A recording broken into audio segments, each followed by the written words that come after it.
se fala em aposentadoria, as pessoas deixam para pensar nisso quando tem lá os seus 50, 60 anos, e esse é o maior erro que se pode cometer.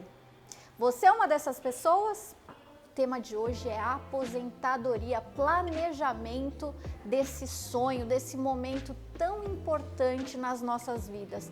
Trabalhamos tanto para chegar no momento do nosso descanso, da nossa aposentadoria. E você vai deixar para pensar nisso só quando estiver chegando nesse momento? Aí não vai dar certo, porque quanto antes se planejar, melhor vai ser. E quanto antes você se planejar, você pode economizar dinheiro. Isso mesmo. Como assim economizar dinheiro se eu estou falando em aposentadoria? Então eu vou explicar hoje sobre planejamento de aposentadoria. É isso mesmo. Especialmente depois de 2019, com a reforma da Previdência, tivemos muitas mudanças. Hoje temos mais de 7 regras de aposentadoria. Então é importante você saber qual é a melhor regra para você. Além de saber qual é a melhor regra de aposentadoria para você, é muito importante, e aqui especialmente se você é profissional liberal, se você trabalha por conta, se você é autônomo, por exemplo, dentista, o médico, o fisioterapeuta. Se você é um profissional liberal autônomo, presta atenção aqui. Quando você é um profissional liberal, aí eu vou trazer alguns pilares aqui para você. Se você é profissional liberal, você tem a obrigação de pagar a contribuição social, pagar o INSS. Isso mesmo. Então, o primeiro pilar é que todo trabalhador tem que pagar o INSS. O INSS é uma contribuição social, é um tributo. Nós querendo ou não, a gente tem que pagar esse tributo. É a mesma coisa como um IPTU. Se você compra um imóvel, você tem que pagar o IPTU. E a contribuição social, a base é o quê? Se você é um trabalhador, você tem que pagar essa contribuição social. Então, esse é o primeiro pilar. Mas a vantagem de se pagar essa contribuição social é o quê? Diferente do IPTU, do IPVA, quando eu pago então essa contribuição social, eu tenho o direito de receber um benefício do INSS se acontecer algum dos riscos. E que riscos são esses? Por isso que é importante a gente saber, a gente entender sobre previdência social, porque é um direito seu.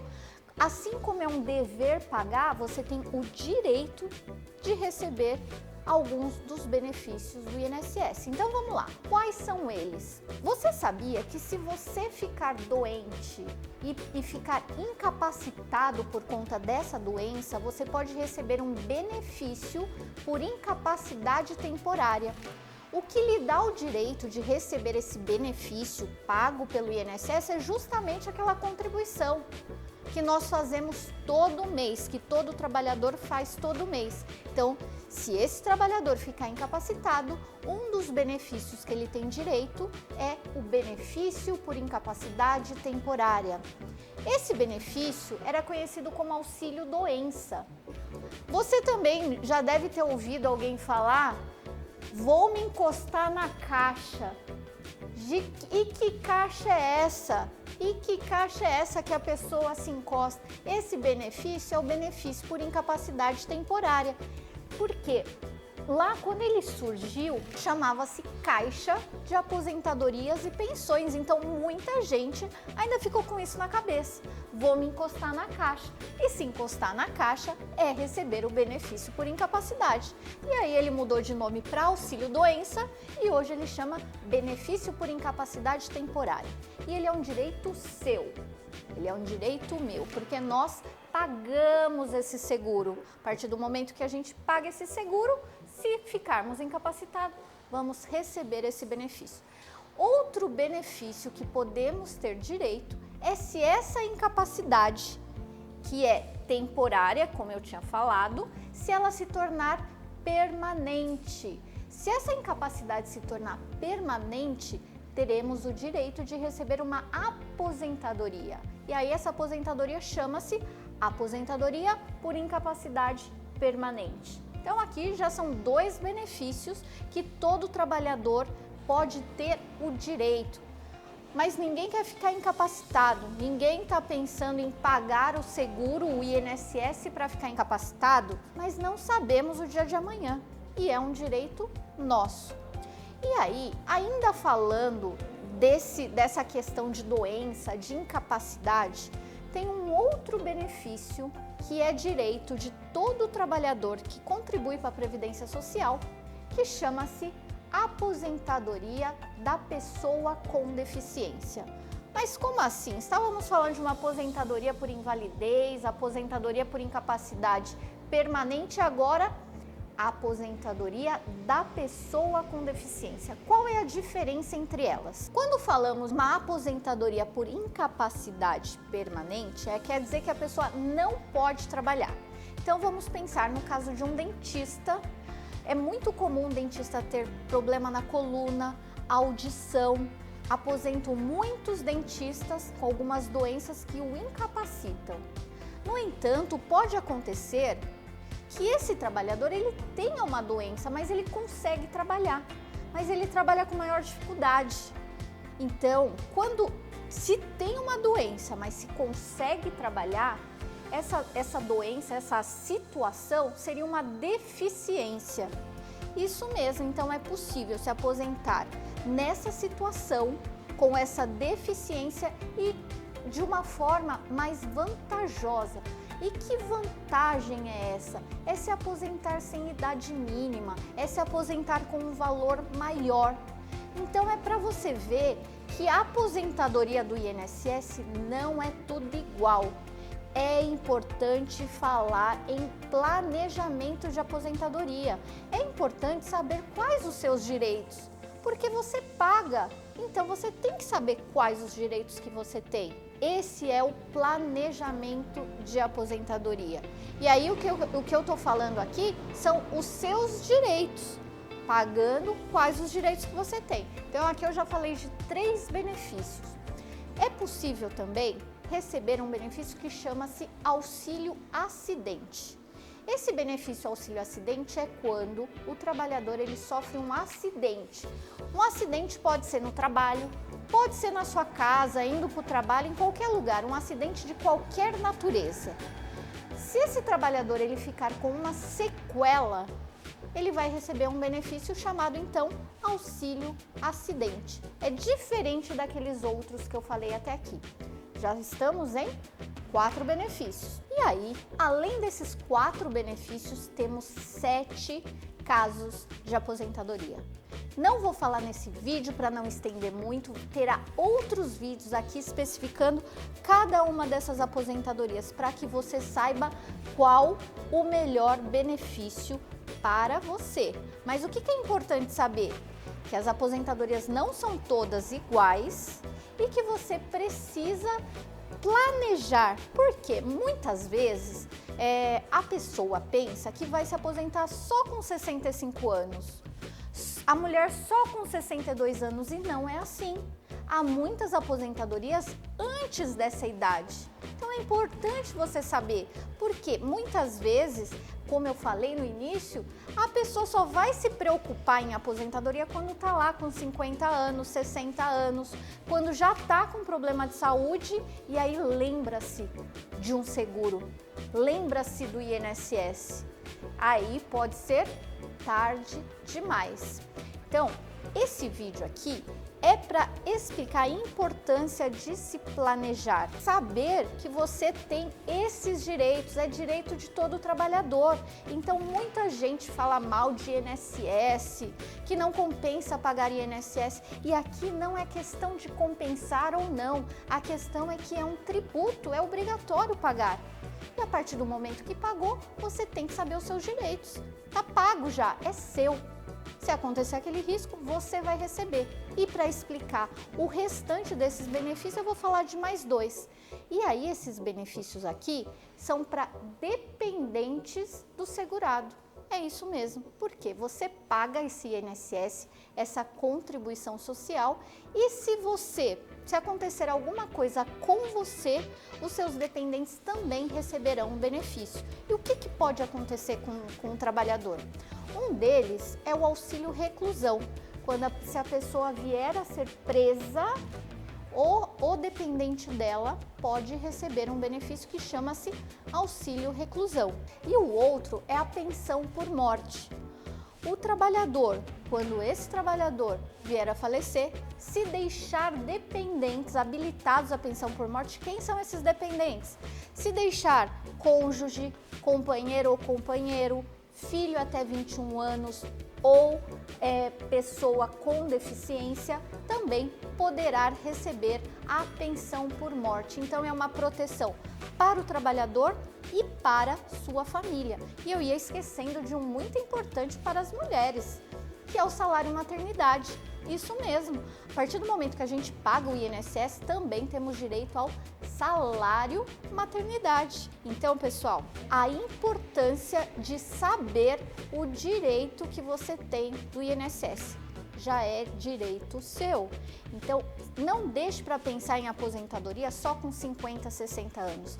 Faça o seu planejamento. Saiba se você está pagando da melhor forma, quais os direitos que você tem, qual é a melhor aposentadoria no seu caso. Agora que eu já falei quais os benefícios, quais os direitos que o trabalhador tem, eu vou falar da forma do pagamento do INSS. E aqui eu vou falar especialmente para profissionais liberais, para aqueles autônomos, aquelas pessoas que eles são os obrigados a pagarem essa contribuição social.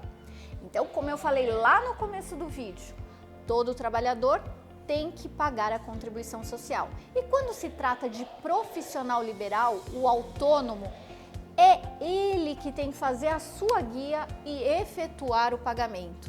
E aí tem algumas formas de fazer essa contribuição e o que vai gerar a consequência no valor do seu benefício. Então é bem importante saber como paga, porque você já sabe quais os direitos que você tem. Agora, qual é a forma que você tem que pagar? Quando se fala então do pagamento do INSS para profissional liberal, então aqui estamos falando de pessoa física. Vou falar aqui um exemplo de um dentista que é pessoa física e que abra o seu consultório, que tenha o seu consultório, mas que não tenha pessoa jurídica, que não abre empresa. Ele é pessoa física. Pode ser essa situação, pode ser também aquele dentista que preste serviço numa clínica de algum colega. Esse também é considerado profissional liberal. Esse profissional, ele tem duas formas de pagar a sua contribuição social. Então, aquele primeiro pilar que eu falei é que não tem escolha, tem que pagar. E aí, não são poucos os profissionais que têm essa dúvida, que faz a confusão com o pagamento do imposto de renda, achando que pagar o imposto de renda, o INSS está incluso. Então, aqui eu quero tirar esse mito, essa confusão que se tem. Imposto de renda é o imposto pela renda. A partir do momento que se tem renda mensal, você paga o imposto de renda. A contribuição social é um tributo e também é por conta da renda, só que é uma renda advinda do trabalho. Então, o profissional liberal trabalhou, ele tem que pagar, além do imposto de renda, ele tem que pagar a contribuição social. E aqui, por que eu estou focando tanto no profissional liberal e falando aqui do dentista? Porque desde 2017, a Receita Federal fez uma operação para verificar esses profissionais que declaravam imposto de renda, pagavam imposto de renda, mas não pagavam a contribuição social. Isso mesmo. E aí, como assim a Receita Federal está fazendo isso? Por quê? O imposto de renda, quem que faz a gestão ali do imposto de renda? É a Receita Federal do Brasil. E você sabia que quem faz a gestão da contribuição social também é a Receita Federal do Brasil? Isso mesmo. Então, a partir do momento que você declara o seu imposto de renda, quem vai verificar é a Receita Federal e também a contribuição social. E quando você declara o seu imposto de renda, vai aparecer ali para você preencher o seu NIT, quer dizer que é número de inscrição do trabalhador. Você sabe o que é esse NIT? É o seu número do INSS. Então você está fazendo o seu imposto de renda e vai ter que preencher o número do NIT. Sabe o que acontece? Cruza-se as informações de imposto de renda com contribuição social.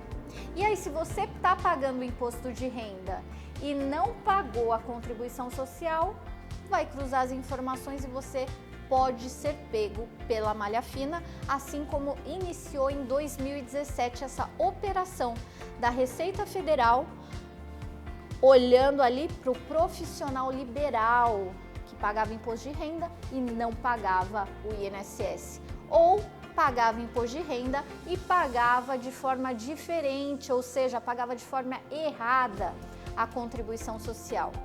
Então, gente, é muito importante esse pilar, que todo trabalhador tem que pagar o INSS, não é opcional. E a partir do momento que você faz a sua declaração de imposto de renda, e aqui, como eu estou falando para profissionais liberais, que você faz o seu carnê-leão, aquele valor da sua remuneração é a base de cálculo da sua contribuição social. Então, o planejamento previdenciário é justamente isso, é verificar como que você está pagando a sua contribuição social e, se você não estiver pagando a contribuição social, verificar qual é a melhor forma de você pagar esse tributo que é obrigatório.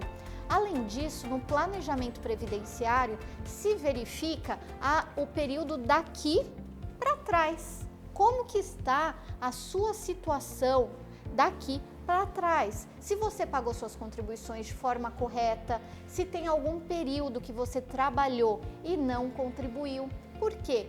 No momento de você buscar uma aposentadoria, o INSS vai verificar toda a sua situação do pedido para trás e só vai considerar os períodos que foram contribuídos, os períodos efetivamente pagos. Se você trabalhou, mas não pagou, esse período não vai contar para sua aposentadoria, e se tiver dentro de 5 anos, isso mesmo, 5 anos, que é o prazo de prescrição, onde a Receita Federal pode cobrar as contribuições em atraso. Então, se tiver dentro de 5 anos algum período pago errado ou não pago, a Receita Federal pode te notificar e autuar, ou seja, é multa. Além de pagar, vai pagar com juros, com correção e multa. Então é muito importante você ter um planejamento previdenciário, porque vai ver o que a gente faz no planejamento previdenciário nessa parte de contribuição. Verificamos o imposto de renda dos últimos 5 anos, para verificar se as suas contribuições sociais foram recolhidas ou se foram recolhidas de forma correta, para regularizar essa situação. E também, além dos 5 anos, se tem algum período lá para trás que seja possível a regularização para fins de contar no momento da sua aposentadoria. Então, tudo isso é um estudo que, especialmente o profissional liberal, ele tem uma vantagem muito grande, porque ele pode se aposentar antes, ele pode evitar autuações da Receita Federal e ele pode deixar de ter o seu dinheiro escorrendo pelas suas mãos. Quantas vezes a gente trabalha e a gente foca no nosso trabalho ali e, vou deixar essa questão de imposto de renda, de contribuição social, depois eu vejo. O depois eu vejo vai passando meses, vai passando anos. E quando a gente vê, quando que a gente vai pensar? Ou quando a gente ficou doente, ou quando está chegando o momento de aposentadoria, ou quando a gente recebe uma notificação da Receita. Tenha um planejamento previdenciário para chamar de seu. E para finalizar, eu falei aqui dessa forma de pagar, que o valor que você paga de imposto de renda tem que ser o mesmo valor que você paga de contribuição social. E eu vou deixar uma outra informação aqui que é muito importante, porque você vai poder economizar muito dinheiro. É o seguinte, papel e caneta na mão, que essa é importante, que é pra gente fechar esse vídeo. Você vai declarar o seu imposto de renda e vamos pensar que a sua renda mensal gira em torno de R$10.000. R$10.000 mensais, 120 mil ano. Se você recebe R$10.000, o valor que você vai pagar de INSS até o teto do INSS. O teto do INSS é R$6.433,77. Esse é o teto do INSS, é o máximo que você paga, considerando a base de cálculo. E aí, o valor que se paga é 20% desse teto. Mas você sabia que se você, profissional liberal, então vamos pensar num dentista. Se você não tem ligação com pessoa jurídica, que ligação é essa? Por exemplo, você não trabalha, você não faz convênio, você não trabalha para alguma pessoa jurídica, você não dá aula, tem muito dentista que dá aula. Então não é o caso, então você não tem ligação alguma com pessoa jurídica, com empresa. Você sabia que ao invés de você pagar 20% sobre o teto do INSS, que dá lá seus R$1.268, R$1.268, você pode pagar R$121? Isso mesmo. Mas como assim R$121? R$121 é 11% de um salário mínimo. Mas como assim? É isso mesmo, você tem a opção de pagar 11% de um salário mínimo se você não tiver ligação com pessoa jurídica. Olha a economia mensal que você pode ter. Em vez de pagar R$1.268, se você receber R$6.400 ou mais, você pode pagar R$121. No entanto, tem as suas consequências. Se você pagar 11% de um salário mínimo, você vai poder se aposentar apenas por idade. Qual é a idade? 65 anos para o homem, 62 anos para a mulher. E no valor de um salário mínimo. Essa é a consequência no momento de aposentar. Você não terá direito às outras modalidades de aposentadoria, salvo aposentadoria por incapacidade. Terá direito ao benefício por incapacidade temporária, mas a aposentadoria só por idade e no valor de um salário mínimo. Mas se você é um profissional que está começando na sua vida laborativa, muitas vezes pode ser interessante. Ou mesmo se você já tem algum tempo de trabalho, mas as suas contribuições foram com valor baixo ou ainda falta muito tempo para você se aposentar, essa possibilidade de pagar 11% de um salário mínimo pode ser muito vantajosa para você. É uma economia de R$1.100 por mês aproximadamente. É muito dinheiro que você pode alocar esse valor num outro tipo de seguro, de uma previdência privada, e aí sim ter esse valor em vários locais diferentes e ter uma proteção total para você. Então eu queria terminar com essa informação que é super importante, que pode fazer você não deixar seu dinheiro escorrer pelas mãos e colocar o seu dinheiro no lugar certo. Se você gostou desse vídeo, deixa um joinha para mim, comenta, faz a sua pergunta aqui nos comentários. Eu vejo todas elas e faço vídeos para você. E não esquece de ir lá no meu Instagram, Doutora Luciana Farias. Muito obrigada!